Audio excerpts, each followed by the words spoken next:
Junto con el barangay oficiales del Tetuan, barangay health workers, sanitary inspectors y community leaders, el grupo ya endereza na diferentes lugar na barangay de Tetuan del Sábado aga. Para Conduci se llama Search and Destroy contra na Lamuk ta carga enfermedad de dengue. El grupo unay endereza na Holy Cross Tetuan Highway para Conduci al Search and Destroy.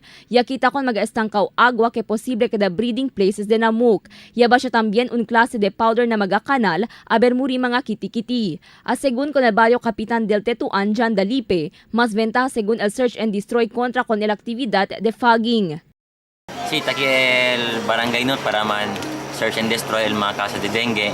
Kaya mo kasi el effective way no ebla el city el kanaton. Aside na fogging, ay mo el pinaka-importante el search and destroy kay el fogging. Temporary lang kay no, mga 30 minutes lang kay solution. Kapag na masya after fogging, el caso de dengue, el dengue breeding site tali lang siyempre. Debe según identifica con mga breeding places de Lamuk y Destrosa con Fuera na komunidad, ta intensifica también el kampanya de limpieza na mga eskwela. At yun kita powder nyo para matatamis yung mga kiti-kiti. Aside na kasi kita balis kat el mga botelya, mga lata.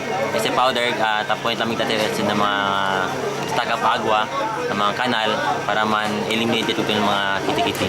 Na lista del City Health Office, el Barrio de Tetuan el número 1 barangay na syudad tiene alto caso de dengue este año. Según el Departamento de Salud, mayoría ta subí caso de dengue na mga lugar que tiene alto populasyon. Por causa según na alto populasyon, ta tiene problema na limpieza y sanitación el comunidad, razón para tiene caso de dengue.